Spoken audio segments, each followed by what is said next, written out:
Good morning, Garland Nixon and Scott Ritter here to talk all things foreign policy. Let's talk.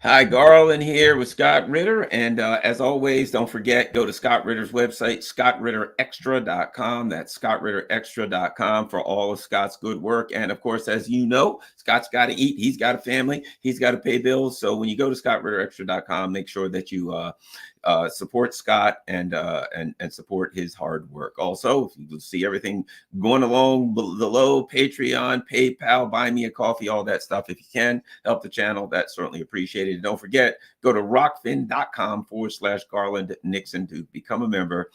Doesn't cost anything to become a member. You can, if you want, you can become a subscriber. But you don't have to. So at any rate, Scott, let's get rolling. Let's start with this.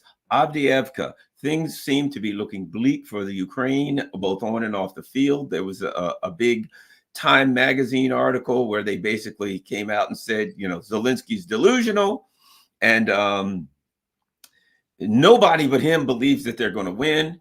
And from the looks of things going on at Avdiivka and other places, I think they have good reason to say that. What's happening on the battlefield in Ukraine, Scott, and what does it mean?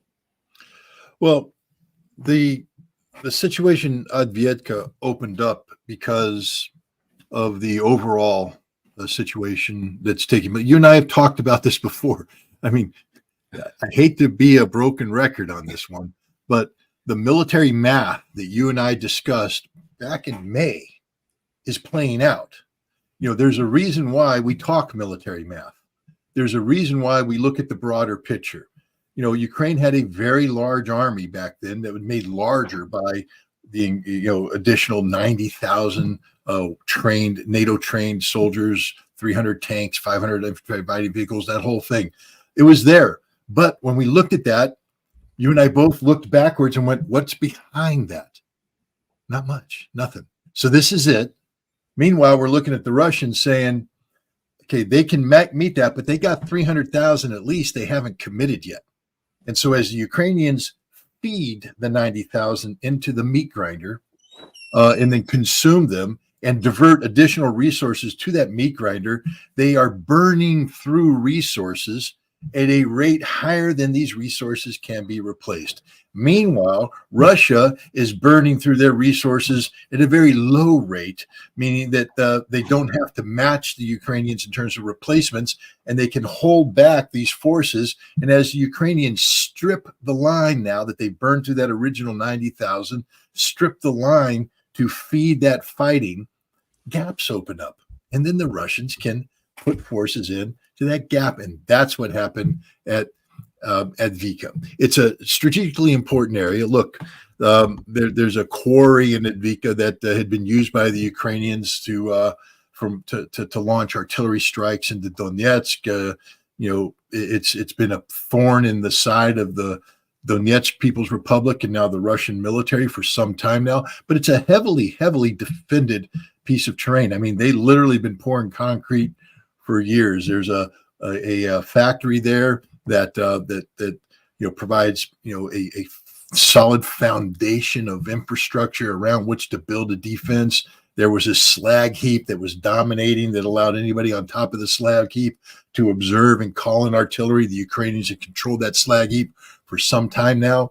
But as the Ukrainians again stripped away forces, and it's not just the forces on hand.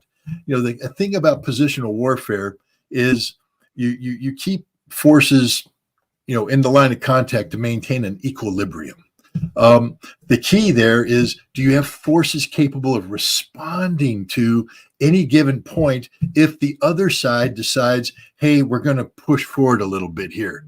And so, typically speaking, the Ukrainians would have a certain number of brigades in reserve so that if the Russians decide to make a move at Advika, again, the Ukrainians aren't stupid. They're sound military thinkers.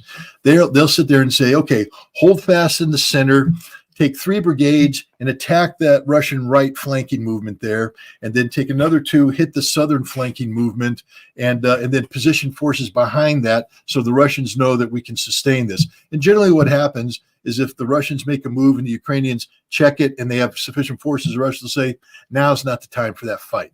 We're going to pull back and we're going to recheck. But what Russia did is they came in, Ukraine sent in their brigades, Russia sent in more. Ukraine didn't have any more. Russia pushed them back. Ukraine doesn't have any more. Russia pushed them back. Ukraine's stripping forces from up by Kupiansk. Russia pushes forward in Kupiansk. Ukraine's stripping forces by Liman. Russia pushes in Liman. That's what's happening right now. In Advika, the Russians have created what they call a semi-cauldron. I had a very interesting conversation with a Russian colonel, reserve colonel, Vladimir Trukan. You remember when you and I were talking about Bakhmut in the Battle of Bakhmut, and we were talking about why don't the Russians close the gap? And I sat there and I said, well, the problem with that is once you do that, the Russian forces that are up there at that juncture, they're now being attacked by 2 sides. Right. They've done this, and it's not like they all get to sit and go, we surrounded you in Bakhmut, ain't we cute? Because behind them was a bunch of Ukrainians saying, we're going to come punching right through you unless the Russians reinforce that, which is what they did for Mariupol. They surrounded Mariupol, but they continued to push the Ukrainians back. But remember, the whole time Mariupol, the Ukrainians were launching attacks, trying to break through, but it was thick. But the Russians had to have significant forces deployed against the Ukrainian forces over here and sufficient forces to surround and contain the Ukrainian forces in Mariupol. And then they had to reduce that. That sucked up a lot of manpower. It wasn't an option at the time, but had they left a gap open, now the Ukrainians have a quandary. The troops that are in Mariupol look at that gap and go, that's the way out. We can get out. And as the Russians put pressure on the supply lines, the temptation's there. But if they're told to hold, then Ukrainians have to come through that gap and get shelled, take casualties, come in, and meanwhile you set up a meat grinder operation here in Mariupol that chews through the meat. Well, that's what they did in Bakhmut. They never closed the gap. They left an opening, and the Ukrainians fell for the bait. They continued to pour fresh meat into the meat grinder, and the Russians just sat there and went grind until there was nothing left. And then they didn't surround Bakhmut. They pushed the surviving forces out of Bakhmut. That's what's going on at Advika. The Russians have created this semi-cauldron. They now have dominating positions, and the Ukrainians inside Advika have a choice to either fight to the death here because they're going to start to get squeezed off of supplies or withdraw. But either way, they're going to take a lot of casualties. The Ukrainian high command, Zelensky, is making the same mistake that he made at Bakhmut, to say hold at all costs. Because to lose Advika is a huge psychological blow to the Ukrainians. This is the place right opposite Donetsk. This is heavily fortified. To lose this, it can unlock the Ukrainian defenses, and because there's nothing left, if you unlock those defenses and they fall back on less prepared, the Russians are just going to continue to repeat this thing. This is the new Russian operational art, the semi-cauldron, basically to push, get into position, lock them in, and they either feed into brigades that they don't have anymore, or they have to withdraw. And I think you're going to be seeing this up and down the line. We're seeing that in Kupiansk right now. We're seeing that develop in Liman. We're seeing that develop elsewhere on the battlefield. This is the reality of the situation. Ukraine no longer has the resources sufficient to man the total line of contact to the standard adequate to hold back a Russian offensive. And the Russians are just going to start death by 1,000 cuts. If I could, on the cauldron analogy, I think I look at it a little different way than a semi-cauldron. Here's what I mean. What I've heard about the cauldron initially, right, before even this, when I'd heard people talk about the Russian military strategy in a cauldron, it is you create the cauldron, then you slowly turn up the heat in the cauldron until eventually they all either get cooked or they throw up a white flag, right? But there's another way, and then an analogy to cooking a cauldron, right? You don't put the top on. See, you can cook in a cauldron. You can put the top on, right, when you're cooking, and you can cook with the lid on and slowly turn the heat, or you can just leave the lid off a cauldron. It allows to add extra vegetables and meats in your soup. Steam, some of it can leave off. So it seems to me it's just the one part of analogy would be a cauldron. You close the cauldron, you put the top on, you cook everything in it. This is, to me, is a modified, or just maybe cook in a cauldron, leave the top off. Why do we have to put the top on? You can keep adding stuff. Now, I've used the term trash compactor. And I've said, hey, they create a trash compactor. You just keep throwing stuff in a trash compactor. They're just going to keep destroying it. So to me, it is the modern Russian. The old Russian military strategy was put the top on a cauldron, cook everything in it. The new is don't bother to put the top on. Just let stuff keep going in it, keep cooking at it, let stuff steam off of it, and you cook the same. It's just a different style of cooking. What do you think about that analogy, or is it even worth your time, Scott? No. It's good. Look, I had to be schooled. I mean, the beauty thing of being an open-minded analyst is that you learn, you listen and you learn. I was old school. I was put the lid on the cauldron kind of guy, and I've studied Soviet military history, and I've taken a look at what they did during the Second World War, and I just assumed that was going to be the methodology. And of course, at Mariupol, they did that. And so I've been, looking at the Russians saying, why aren't you closing the lid? Why aren't you putting the lid on it? And all this stuff.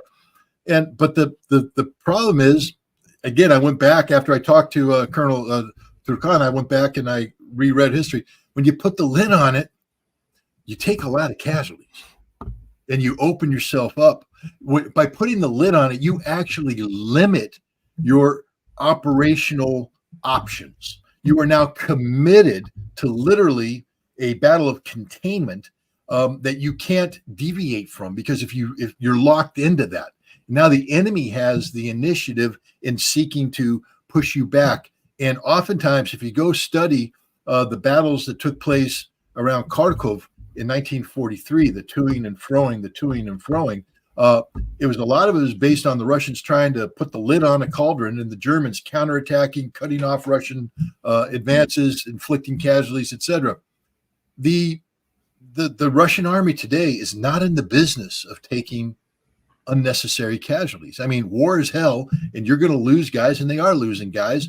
And sometimes,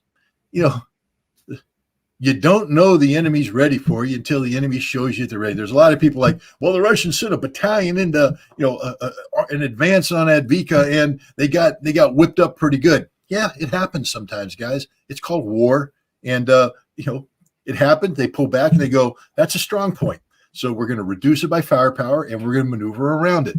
That's the way war works, guys. Sometimes the best intelligence comes from the tip of a spear or the bayonet. And you got to probe a little bit. So they probed, they got hit. Welcome to Combat 101. When the enemy's dug in and they have weapons and you are advancing in an exposed manner, you get slaughtered. But you won't know the enemy's dug in until you advance on them. And sometimes you advance boldly. I mean, General Patton, audacity. Well, if the enemy wasn't prepared there, those armored forces could have broken through and created an opportunity. But the enemy was prepared. They got beat. It doesn't mean the Russians suck. The Russians are losing. I just look at it. Just means the Russians had a bad day and they regrouped, and now they're moving on. But they don't want to put the lid on this, because to put the lid on it, they lose all their flexibility. Right now, they are in control of the battle. They are dictating when and where things are happening, and they're creating an opportunity for the Ukrainians to commit suicide in Advika as they did with Bakhmut, or from a Russian perspective, it would be just as good to retreat and get out of Advika so the Russians can take the town without bloody house-to-house fighting. Either one is a win for the Russians, because no matter what, even if the Ukrainians withdraw, they're just going to get into another semi-cauldron down the road, because they don't have the forces capable of stopping the Russians from pushing in. Eventually, the Ukrainians are going, unless they go into flexible defense, but even with flexible defense, at some point in time, the flexibility runs out. You reach the final line that you gone back on, and you got to fight right there. And if you don't have the forces to do it, It's all, and Ukraine is running. They are running. I don't want to get in trouble, Garland, but they're running some ridiculous recruiting campaigns. I don't know if you've seen them, but it doesn't matter if you love a man or if you love a woman. You're all capable of defending Russia. I'm like, wait a minute. Your recruiting thing is having a guy kiss a guy, then a guy kiss a nun, because apparently that's what he did. And that means that you're ready to fight and die for Ukraine. If that's your recruiting pitch, you got big problems. That's all I can say. They've run out of ready meeting, normal boys that are ready to go fight, and they're recruiting something else right now. They don't have the ability to sustain the loss rate that's taken, and the loss rate is huge. I don't know if you've been looking at the casualty figures, but just in this little positional battle up there in Kupiansk, the Ukrainians burned through 400 guys. Down in Limon, they burned 260 guys. In Advika, who knows what, 800 guys. They're still throwing troops down in the Robotyno area. That's another 400 guys. In other positional battlefields, they're knocking off 150 there. And when you add them up, it's over 1,000 guys a day dead. Wow. You can't sustain that. Well, it looks to me, based on what I'm seeing in U.S. media, the lack of what I'm seeing about it, or the big Time magazine article that they've thrown in the towel, and they're like, okay, and we talked about this. I've always said, you are what your record says you are. What do the neocons eventually do? At some point, they just pick up and walk away. At some point, they just go, okay, well, I guess that's it. But it ain't going to be as easy this time because they're losing. Have you seen this? So there's a new anti-war party in Germany. Have you been watching that? So there's this new anti-war party in Germany. So some MP, a member of parliament or whatever you call it in Germany said, well, I'm starting an anti-war party and we're going to get going in early 2024 and we're opposing the Ukraine, all that stuff, right? They've made the announcement. The party hasn't started yet. They're in third place with 14%, and the party doesn't even exist yet. Scott, I remember at the beginning of that this happened, within weeks, one of the things you said was the European governments that support this, none of them are going to survive. If somebody starts a party, rumors that they're going to start a party, the party haven't even started yet, and it has 14%. When that party gets going, it's game, set, and match. It seems you look at what's happened in Slovakia, and add this, and I think it's critical: the gigantic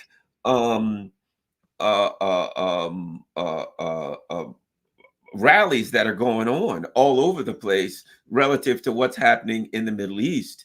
It seems to me that NATO is, and Erdogan came out. He made a big statement. You can't trust Erdogan, but the bottom line is this: NATO is falling apart, it seems to me, it seems to me, Scott. Look, I mean, it's interesting. Let's start with Germany. At the same time, this party's being theoretically formed and getting 14% support. I mean, that's pretty good before you even start. Did you see the German defense minister talking about we need to remilitarize Germany? This is a Green Party, guys. These are the peaceniks. Remilitarize. We have to reimagine the German army. We have to get back to being what we used to be. What you used to be is Nazis. There's a reason why the notion of, and Ben Hodges is this former American general who commanded forces. He's saying that this German notion of never again has to stop. Never again can't hold you prisoner to Russia. You must rearm. They tried that twice last century. It didn't end up well for them either time. The last time we sort of rolled in together with the Russians and we eliminated them. They're very lucky that the Morgenthau plan didn't. There you go. The Morgenthau plan didn't kick in, and Germany were relegated to permanent agricultural status. So we allowed them to retain their industry, and now they're going to take that industrial base and build new. Hey, Germany. Look at where your leopards are right now. They're all dying. They die because that's what happens to German tanks when they go up against the Russians. The Russians will kill them.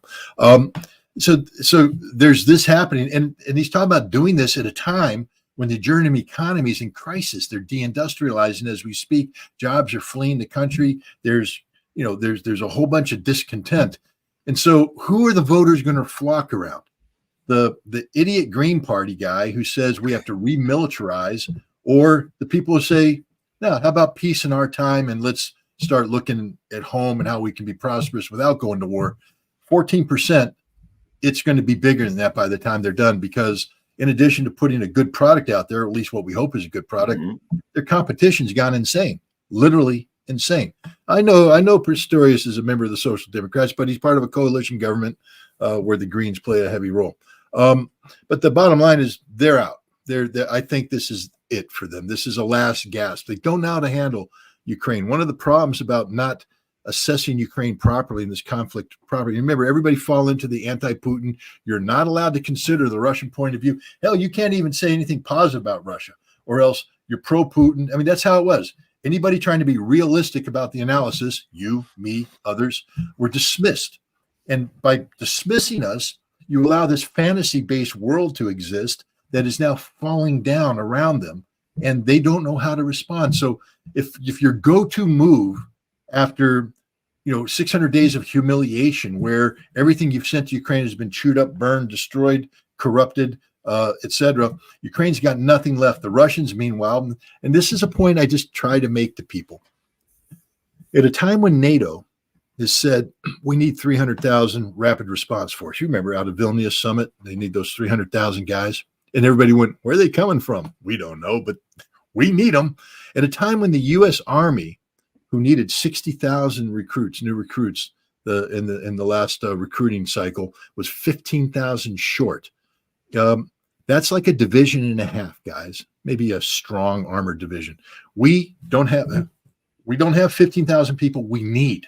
This isn't like nice to have, want to have. This means that the Army is going to lose a division's worth of infrastructure, organizational structure, because we can't meet recruiting goals.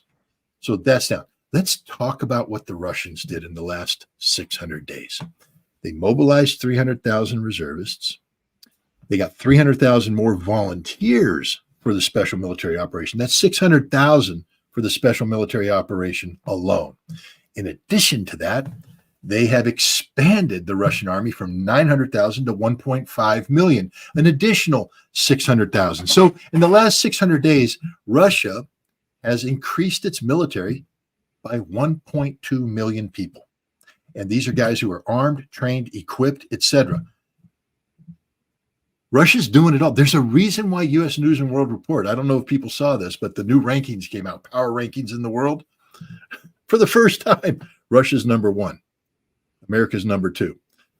And remember, this is the Russia that everybody said can't produce ammunition. The generals are drunk.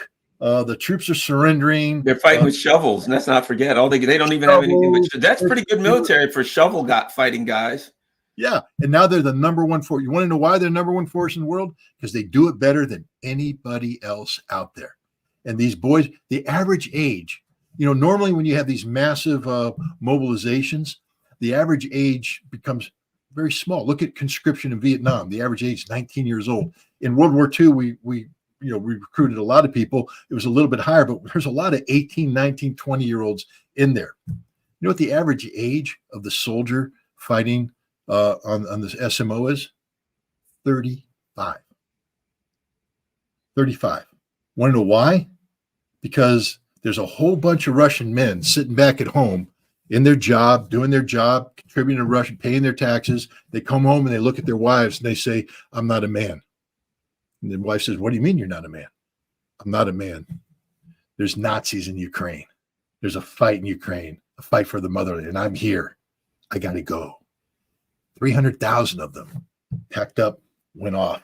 We're talking about real men. And I don't mean that like an alpha males kind of stuff. I'm talking about men who are established in their community, established in their lives, men with families, men with responsibilities. And they said, no, I am going to this war to serve my country. If we had that kind of mentality here in America, we wouldn't be 15,000 short in our army recruiting goals. people don't understand Russia. They just don't understand Russia. They don't understand what makes Russia tick. And by dismissing people like you and I, you don't see the forest for the trees. And you don't understand that Russia has become the most combat capable, combat hardened military in the world. Everything about what Russia does today is singularly focused on being better at war than your enemy. Is Russia perfect? No, we know they're not perfect. Did they just relieve a general down in the Kherson front because he was sending reports that were too optimistic? And Russian intelligence called him out and said, "Hey, idiot, they're across the Dnieper River. They've established a bridgehead 25 kilometers long, and you're writing back that everything's stable. There ain't nothing stable. Get in there and take care of this bridgehead." And they will. They will. I mean, there's bad leaders everywhere. And when bad leaders don't perform properly, they get pulled out. And that's what's going on in Russia. But the Russians, they're in charge. They're in control of this narrative. They're winning this fight, and Europe doesn't know what to do about it. And I got off track there. I don't know if I answered your first question. No, absolutely. Well, now the other thing I think that is significant is this. Before we move to the Middle East, the U.S. is getting stretched thin. And being stretched thin when you're supposedly supporting militarily, providing the military hardware and ammunition for someone who's in a war with Russia spells doom. Absolute and quick, and I think it will be. I think it will be a debacle. It will be I've said all along, sudden collapse at some point. I put it like this: I just recently read that someone went to Ukraine and said, "Look, those 155 shells and this stuff. We had to send that to Israel." It sounds to me like the time is coming, the Ukrainians, that the time's coming when they're going to be so short that they won't, even if they have, let's face it, they got they're sending women and old people and people with their arms blown off back into battle now. That's not exactly, going to, scare the Russians to death as those people come over the hill. But it seems to me at some point, you just fall flat on your face. When you run short of, how do you even maintain a defense? Anyway, your thoughts on this issue of the U.S., who said that, let me add this. We covered that. They gave, at the time that Joe Biden said we're giving them 155 millimeter shells that are the ones that spread all the little bomblets all over the place. When they said, why? He said, because we don't have anything else. And now they're going to go dealing with the Middle East, which is flaring up. Your thoughts on the ammunition and supply issue in Ukraine? Well, one thing we have to understand is that what we're giving the Ukrainians right now is our ammunition. Meaning that these are our wartime stocks that we're giving, not the Ukrainians, I'm sorry, the Israelis. We're giving our wartime stocks. So for all those people out there saying, if Iran comes in, we need to level them, march on Tehran. With what? With what? We got 100,000 boys in Europe right now. That's all we can put there. We really can't sustain anything more than that right now. We'd have to rebuild there's a reason. If you take a look what we had during NATO times back in the 1980s, in addition to having all these divisions and these corps, we operate on the corps level. Armies were there. We operated on the army level.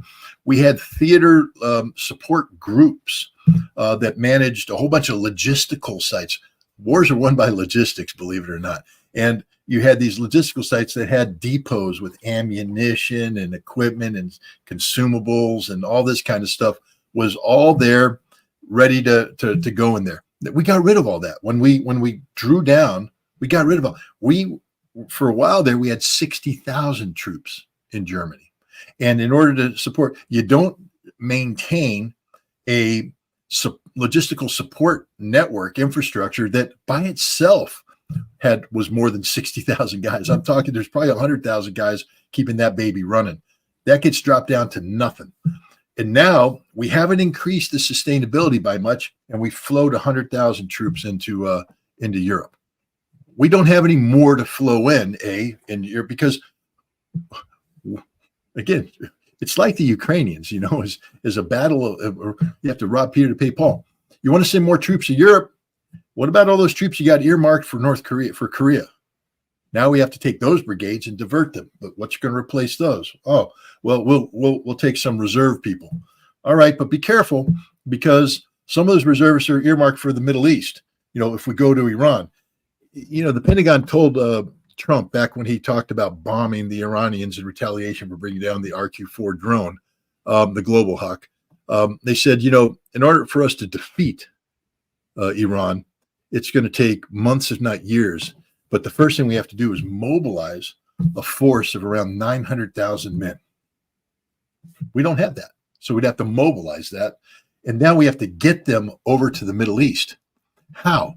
They just don't appear. There's not a magic wand that you go tick, tick, tick, tick, bing, and they move. You got to have shipping. We've gotten rid of a lot of our shipping. We have to have ports in the region that can receive this shipping. But where are those ports? In the Persian Gulf. To get to the Persian Gulf, you have to go through the Strait of Hormuz, which is Iranian controlled. As we bring the ships in, they're going to be sunk if we're going to war against Iran. We can't do it. We can't do it. We literally don't have the military muscle. This is why, and I saw some of the comments, U.S. News and World Report calls us number 2. But the fact is, we can't fight and win a war anywhere in the world. Anywhere. It's not a matter of, we can win one, but we can't win. We can't fight. Tell me one place where we can win a war today. We can't win a war in Europe. We don't have sufficient manpower to do that. We can't win a war in the Pacific. We don't have sufficient resources to do that. We can't win a war in the Middle East. We don't have sufficient. We can't win a war. We have this military that is sized in a way to be a police force, but there's a difference, Garland, this. If you have a police force in a city where the rule of law applies, the police force can be of a regular size. There's so many cops per 1,000 residents, etc. Would that same police force work if the city went into a riot? No. You have to rapidly expand that. And if the riot became an insurrection where you're fighting armed, that police force has to turn into a military force of an even a larger force. We have structured our military to be the world's police force. Our military is impressive when we go around and we pick on small problems. We have big problems right now. Many of them are our own making. I mean, this is like the cops going into a ghetto and purposely starting to burn buildings down and harass people. And then they riot and you go, oh my God, we don't have enough people to deal with the riot. Well, you shouldn't have gone in the ghetto and burned it down to begin with. Here we are, expanding NATO to the point of a conflict with Russia and Ukraine.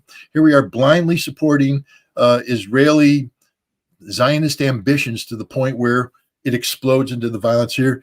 Here we are irritating Iran to the point that they may well intervene and we have to do something. Picking a fight with China and Taiwan.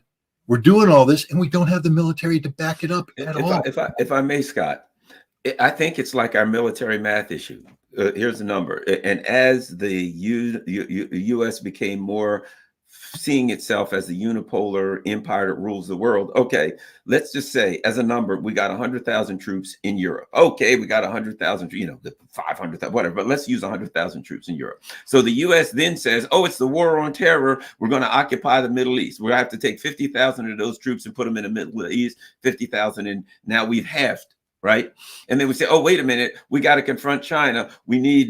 Now we've got 33,000 in the Middle East, 33,000. Oh, wait a minute, Latin America, we got Southcom, Africa, before you know it, we got 10,000 troops everywhere. And if China is set to defend China's border, Russia's set to defend Russia's borders. Iran is set to defend Iran's borders. They have all of their firepower focused in one area. They can reach out and touch a little bit here and there, but they're set to defend their borders. So if I got 250,000 troops, I got 25,000 troops, you got 100,000, but you only got 10,000 in my border, and I can defeat those. And meanwhile, I got the people that you're harassing elsewhere are my allies. I've said this all along. If things kick up in the Middle East, people of Taiwan better be calling Beijing saying, hey, let's talk. Because if things go bad in another part of the world, Ukraine's going on, the Middle East is going on, and it goes ugly, China might just say, we're going to surround Taiwan and kick up a little dust here and see what's going on. Why? You know what I mean?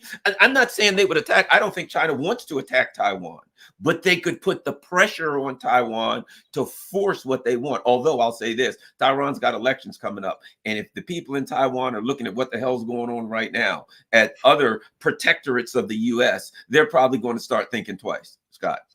No, you're right. I think, look, the Chinese, first of all, they think long term, and they have a broad, deep perspective, and they aren't reactive in nature. It doesn't mean that they can't react. It just means that they're the ones setting the pace, and they have a long term vision of reunifying Taiwan through peaceful means. They don't want Taiwan to be destroyed. They want all that nice economic potential to become their economic potential, and they want peace and harmony to break out all over. And so no matter what happens, I think that's the path they're on. They will resist any effort to, militarize Taiwan like the United States is trying to do, or to radicalize Taiwan, or to make Taiwan independent. Those are red lines for China. But otherwise, they're just going to let things happen, and then things like elections happen. Because what's getting ready to happen in Taiwan is a byproduct of the Chinese patient approach to just let things run their course. And eventually, the extremist people will say, that's not the path we want to go on. We want to go on the path of peace and let peace break out all over. I think that's the Chinese point. Will they put a little bit more pressure here, a little bit more pressure there? Maybe, but I think they're focused on this election. I think they're focused on what's going to happen in this election and be positioned to deal with it. I think they're also recognizing that the United States, the Biden administration has big problems in 2024. And so, the Chinese are going to be patient as Americans do stupid political things, because that's what we do to look tough. So as long as that doesn't cross a red line, I think China will show a lot of patience. Not overreact to American provocation, and then just let the Biden problem solve itself as every other presidential problem solves itself eventually. We tend to elect new presidents, every 4 years. And if they win re-election, 4 years later, they're gone. And then a whole new team comes in, and America changes what it does. We move the chairs around, we change the carpets, we do this, and then we have to go into that paralysis by analysis mode as we rethink America's role in America today. Every president comes in, I want to rethink America's role in the world today. Really? Because the world's there, boss. There ain't nothing to rethink. You're just going to waste time, waste money for domestic political point scoring, because that's what it's all about. And Russia and China are just tired of that. They're tired. They get exhausted dealing with it was one thing when you had to listen to America, when America had the strength. And so when America went through this uncomfortable, rethinking all that, the world was like, oh God, here goes America again, but we got to be here because they run the world. But now they're all sitting there going, we don't need to be at this meeting anymore. We don't want to be at this meeting. We have bigger meetings to deal with out here, where the world is actually doing things instead of waiting for you to reimagine the world. So I don't think China is going to fall into that trap. But getting on to what you were saying, we are a nation that we used to be able to afford the meal we ordered at the table, going to the restaurant of life. We could go there and say, give me the filet mignon. I'm going to take the sauteed beans, and I'm going to do this, and give me some great dessert, bring in that wine list and all that stuff. And at the end, we could write a check, pay it. But now we come to the table and we're ordering things, but we can't pay for it. So we're borrowing it. Hey, Garland, I need to pay for that wine. Can you lend me? I mean, here's the biggest irony of it all. And I don't know if this is true, Garland. Maybe you can help me out here. But Rand Paul said something about this, that in order to pay for what we want to do with Ukraine, we're going to have to borrow money from China. Now, I understand that we float bonds and that we want the Chinese to buy the bonds and all that stuff. But if it really comes down to that, how stupid are we to do that, to put ourselves in that situation? And then, to be honest, how stupid are the Chinese to buy our debt? I mean, at some point in time, the Chinese have to sit there and go, we just ain't going to fund it anymore. I think they're going to stop. They're selling U.S. Treasury bonds now. They're going to stop. The other thing is this, too. we're flooding the market so much with bonds. At some point, they ain't going to be worth much, and people are going to be like, "Why should I continue to come on?" You flood anything. You flood the market with bonds. We're getting to a point. I think our deficit increased $500 billion in the first 6 months. This is unsustainable. Now let's move on to the Middle East. Hassan Nasrallah is the head of Hezbollah. And everybody is waiting. The world is waiting with bated breath. The guy hasn't said a word. He had a little video of himself walking around, which is, I mean, a real power. Be honest with you. You talk about an alpha male move. You know what I mean? Everybody's looking, and you just show a little video for a couple seconds and nothing else. And everybody's like, what's he going to do? What's he going to do? That is like the ultimate alpha move. I mean, his glasses are on the table. Yeah. He's looking at some papers, and you're just like, dude, what are you? That's alpha move there, right? Yeah. But at any rate, I read today that the resistance forces in Iraq, it's right now, people should go to a good one. Al Mayadeen English is a good site to keep up, and they have a constant scroll running across the top. But they said the resistance forces in Iraq have said, that's it. We're going to eject the American bases. They got to go. That means that even if tomorrow they come to a deal, okay, we got a deal, we're stopping everything, we're sorry, that they've decided, yeah, but you guys got to go. We've seen that Yemen has said, we've declared war on Israel. Now, granted, they don't have it's a rhetorical, they can throw a couple missiles, but rhetorically speaking, you know what I mean?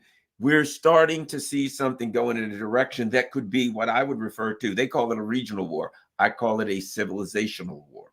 If the Vijay Prashad said something very profound, and I'll stop at this. He says, I don't know how much longer the leaders in the Muslim countries can, quote, restrain their populations. There's a whole big difference between the leaders of government saying, if you do this, we're going to get you, than the leaders of government saying, we're trying to hold these people back. We can't hold them back much longer. And now there's people are calling for an oil embargo, stop selling them oil. Anyway, Scott, what do you think of all of that? Hezbollah, the Muslim people on the street are rising in fury. Scott Ritter. Let me start by saying that, peace is the best option. Okay. And I'm an advocate of peace. War just kills people, but you can't say that war doesn't solve anything, because some problems can only be solved by war. I've gotten in trouble on this before. I call it the Atticus Finch approach. You've heard me talk about rabid dogs and the need to have somebody who might otherwise choose a peaceful route, bring the rifle out and shoot the rabid dog. And I've likened Zelensky to a rabid dog, saying that the Zelensky regime, unfortunately, has to be shot, and the Russians are serving the role of Atticus Finch. I think Israel's crossed the line here. I mean, they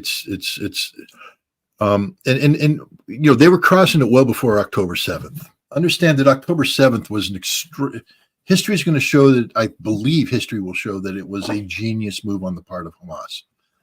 And the reason why, because Hamas had on October 5th, 6th, Hamas had lost. The Abrams Accord was kicked in. Israel was getting ready to normalize relations with Saudi Arabia. And once that happened, it cemented the fate of the Palestinian people forever. There would never be a Palestinian state. And Hamas would be, basically starved into irrelevance. What Hamas did on October 7th, by the audacity and the horror of what they did, I mean, they humiliated the Israeli army. Let's stop pretending for a second, ladies and gentlemen, that the Israeli army was asleep at the wheel. They weren't. The 13th Battalion of the Golani Brigade was on duty. The 51st Battalion was on duty. They got whooped in a stand-up fight against Hamas. Hamas came in and beat them at their own game, pushed them back, slaughtered them, took them prisoner. Then the saddest part of this whole thing is this unit of female observers, these girls in the intelligence corps, and their job was to go up in the tower and observe using these remote cameras and call in these things. They're soldiers. They wear a uniform. They didn't give them any guns because they never thought anything would happen. And so these girls are on duty, and they have a couple Golani people at the gate, and Hamas comes in, takes out the Golani guys, and they come in, and there's 27 girls in this facility, and 20 of them are dead. 20 of them are dead. And the rest were taken prisoner or wounded. Come on, man. I mean, how do you do this? But anyways, Hamas did this, and they've changed the paradigm. And the Palestinian people all deserve a collective medal of honor for what they're doing right now, because they're taking the hit necessary to enrage the world. They're basically the punching bag for Israel. And every time Israel punches, the world becomes more enraged, to the point where it's time for Atticus Finch to come out and shoot. And you know what Atticus Finch's name in this case is? Nasrallah. Now, here's the quandary that Nasrallah and indeed Raisi in Iran find themselves in.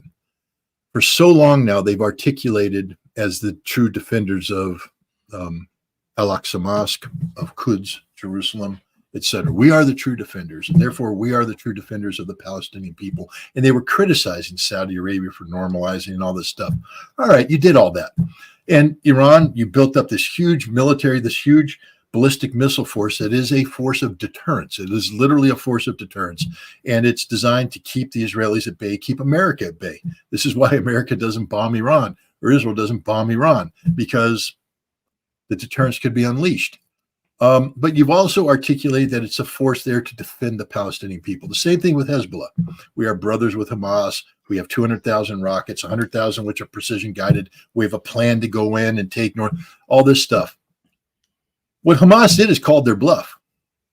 Hamas didn't, there was no coordination with Nasrallah. There was no coordination with the Iranians. The last thing Iran wanted was this to be happening. The last thing Hezbollah wanted was for this to be happening.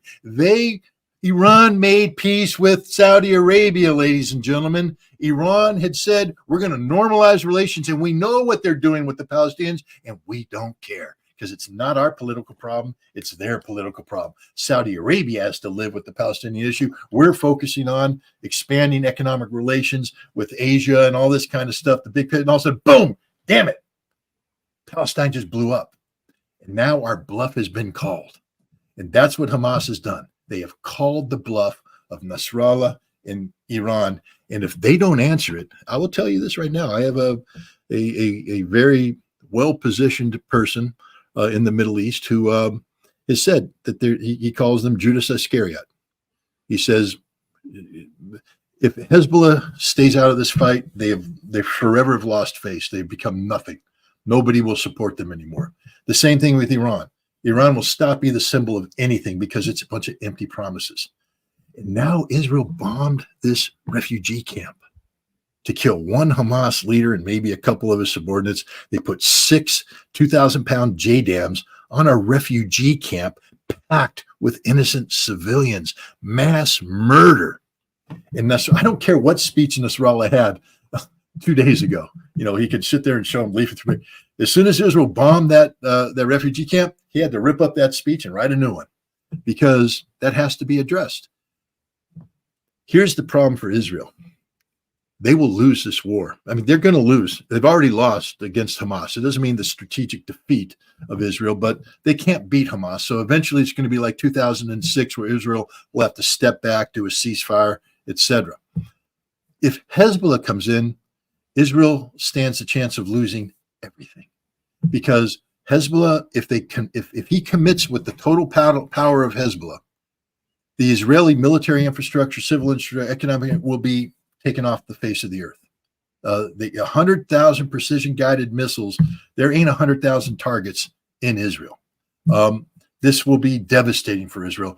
Their military can't hold back Hezbollah. Hezbollah will swamp the northern settlements. That's why Israel's evacuated them, but they need to go to Haifa, because Hezbollah ain't going to stop till they get to Haifa. Hezbollah is going to take down to the Sea of Galilee. The Golan Heights will fall. I mean, this is going to get ugly. Have you seen Generation Z? Yes. Not Generation Z, but Battle Z or whatever it is. World War Z, one of my favorite. World War Z with Brad Pitt, and he's flying out of the airport, and here come the zombies. I'm not likening Muslims to zombies. I'm just saying that when you made the mention of people holding back the people, they're coming. The Houthi have declared war. And we can be as dismissive as you want. They fired 22 rockets and drones against Israel. Many of them hit their target. Many of them hit their target, which means they have done what no other nation besides Iraq has done. Reached out and struck Israel proper. Yes, Hamas fires rockets. Yes, Hezbollah does. But nobody else has done this. The Houthi just did it. They fired stuff over Saudi Arabia, over the Red Sea, and they hit Israel. And Iran's looking at that going, damn, the Houthi just did what we should be doing. I think Nasrallah recognizes that this is the inflection point in history for the fate of Israel. This is what Israel's always been afraid of, the unified Muslim world coming at them. It's happening, guys, because of your overreaction. It didn't have to happen this way. Israel didn't have to go down this way. But, Benjamin Netanyahu, the right-wing coalition he's built, decades of terror that they've rained down on the Palestinian people, all of this is coming to a head right now. And I think Nasrallah on Friday is going to declare war against Israel. And if he does, it's all over. Israel can't win, and we can't stop it. There's nothing we can do to prevent this from happening. Because the second we intervene, what's happening in Iraq and Syria, that heat will go up even more. And America is going to be focused on, everybody's like, well, we're going to send 10,000 or 2,000 Marines against Hezbollah in the hills. No, we're not. Those 2,000 Marines are going to be busy evacuating every American possible from the region. We got a bunch of guys in Syria. They're going to have to get the hell out of there. There's an old story from ancient Greek times where the 10,000 soldiers got trapped and they had to march through Persia to make it back to the fighting. We're in a situation now where a couple thousand Americans, I don't know how the hell they're going to get out of there if people start shooting down airplanes, blowing up airfields. We got some guys in trouble right now. Their best bet may be to go to Turkey and get out through Turkey if Turkey will let them out. We got a bunch of other guys in Erbil. There's no guarantee that Turkey will let them out. Turkey's a no Muslim guarantee nation. right now. One of the things that I have thought about, I haven't heard anybody say this, but I've thought about, you have, let's say the leaders of the country say, hey, we're going to lay low. That doesn't mean, in many, and like in Egypt, in Pakistan, in many of these Arab countries, the military is a separate entity among to its political entity to itself, and oftentimes more powerful than the executive branch. As we saw in Israel, at any given day, the military can wait. In Egypt, the military in Egypt will wake up and say, we don't like the guy in charge, we're replacing him. Pakistan, some of these countries, there are likely leaders that may say, we ain't getting involved. And the military says, look, we're Muslims. This is a war we got to join, and it doesn't matter what the royal family or whoever's in charge say, their heads will be plopped into a basket somewhere,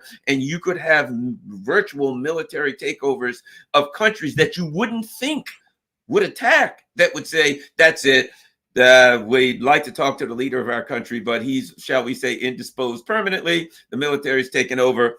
We're going to war with Israel. Oh, by the way, there's 62 very large military targets floating off the coast there. You call it an armada. We call it a shooting gallery. Yeah, no, look, at some point in time, Israel is going to play the nuclear card because we're talking about that moment. We're talking about the reason why the nuclear weapon was, if you remember in 73, I say, if you remember, I mean, you and I were probably, we were at least alive back then, but right. In 73, when the Egyptians came across the Suez Canal and the Syrians came tearing down the Golan, there was a moment there where Moshe Dayan, without any authority, went ahead and got the nukes out. And he said, we got to go, we got to nuke nuclear. And Golda Meir said, no, you man up, go out and beat these guys, but we're not doing that. But that weapon was created for that scenario. When the Arab world comes in, the Samson option is to take out the Arab world, not to defeat them. Just as we go down, we're killing all of you. And so at some point in time, if Nasrallah gets involved, you're going to see the Israelis start to articulate the nuclear card. At that point in time, Egypt has 2 divisions in the Sinai right now that have been brought up to full military strength. Egypt could very well just say, we're taking over Dimona. we're going in and we're taking over the Israeli nuclear enterprise. We're seizing that. We're taking that off the table. Your deployed forces are there, but that's when Pakistan comes in, and they've already said it. If you use a nuclear weapon, our nuclear weapon will hit you. And the Pakistani military, a lot of people don't realize that they're a lot more Islamist than you think. They especially the ISI and who are one of the real powers there, they have made common cause with Islamic terrorist groups, Islamic liberation groups in Kashmir. They've made common cause with, the Islamists in Afghanistan and elsewhere. Started the Taliban. They started. They started. They are the Taliban. Yeah, exactly. So, this is one of the scariest things in the world that's happening right now, Garland. This is truly, this is bad juju all around. I have been very critical of the Zionist enterprise that has become the Israeli state. It was born that way. It went through a maturation process. Yitzhak Rabin looked like he was going to be able to turn the corner on that so that you could get an Israel that was capable of peacefully cohabitating a space with Palestinians and Arabs. He was assassinated by the same right-wing lunatics that are in charge today. But we're at a point right now where it doesn't matter what I feel about Israel anymore. It's a problem that's going to be solved by the region. But the solution could very well lead to death and destruction beyond, because, Israel has some submarines out there. On those submarines are cruise missiles that have nuclear warheads. So let's say Iran comes in, strikes, Netanyahu's killed, the leadership's killed, Dimona is taken over by the Egyptians, Hezbollah comes down, Haifa's falling, Hamas surges out, takes Tel Aviv. At some point, there's an Israeli submarine out there where the guy executes Samson 101, and he fires a dozen cruise missiles with nuclear weapons, and Cairo goes, Tehran goes, Amman goes, Ankara goes, boom, and he doesn't care because he did his job. This is the world we live in. This is what we're talking about here. This is why the United States is in the position of being the global savior. Joe Biden has to stop allowing Israel to commit suicide, and in the process having the region commit suicide. He needs to preempt Nasrallah, not by threatening Nasrallah, by threatening Netanyahu. He needs to tell Netanyahu it's over. It's finished. This Zionist enterprise is done. You're done. No more American support, nothing. We have to save the world, and we're not going to let the world die for you. And we want to save Israel in the process. We want something left called Israel where there can be, where Jews from around the world can feel safe to come there and live, not as supremacists, not as the exceptional race, but as equals living side by side with Christians and Muslims and all this kind of stuff. That's not going to happen. If Nasrallah declares war on Friday, as every indication indicates he will, we're on a slippery slope of regional and global annihilation. We may not be nuked here in America, but our economy will be nuked. Because if there's a general conflict in the Middle East that goes nuclear, all that oil infrastructure is gone, guys. Even if it does go nuclear, if there's a general conflict in the Middle East, then the oil can't go in and out. Everything shuts down. There'd be literal starvation.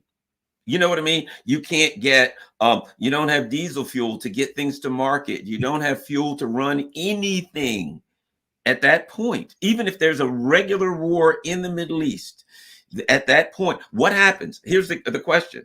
Israel's at war, whatever. The United States now is going to be bombing the Muslim countries. You think they're going to send us oil?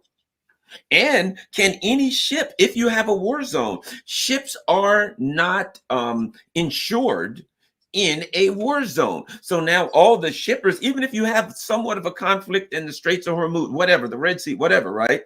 The oil ships can't go in and out of the war zone, which means the economy's nuked. And of course, as I've said many a times, with the derivatives market, tens of trillions of dollars are what? People have bought energy and oil futures and all of that stuff, and they bought insurance on it that we call derivatives. That market collapses. They all go to the insurance company and says, pay off my insurance. My investments have fallen. and the insurance companies can't pay them all off, and the derivatives market collapse. Boom, that's it. 1929 looks like a boom, and looks like the 1929 looks like the mid 1990s when things were just a roaring. No, you're 100%. I'm scared to death, to be honest. The more I reflect on this, I mean, this is why sometimes it's better just to turn off the computer, turn off the phone, and go play with the puppies, because at least I can be saying that the second I turn everything on and start absorbing data, it just gets depressing. Because the military analyst in me, is like, wow, what would happen if Hezbollah came in? I mean, what would that look like? But the human in me is going, I don't want to know. I really don't want to know, because the consequences of that are just, it's the death that's taking place in Gaza will pale in comparison to the death that's going to take place everywhere if this thing goes south the way it looks like it's heading. Yeah, I think you're right. Scott Ritter. Everyone, once again, go to scottritterextra.com, and all of Scott's good work is there. You can certainly support Scott. Make sure you help him out there financially. There's ways to donate and to help Scott continue his work. Also, don't forget, going across the bottom, rockfin.com/Garland Nixon. Go there in case they toss me off of YouTube on any given day. That could happen. Follow me on Telegram. You see, of course, you see patreon.com, buy me a coffee, Cash App, all of those things are options to help. Thanks a lot, everybody. And most importantly, make sure you share this on all of your social media platforms. Thanks. I'm out.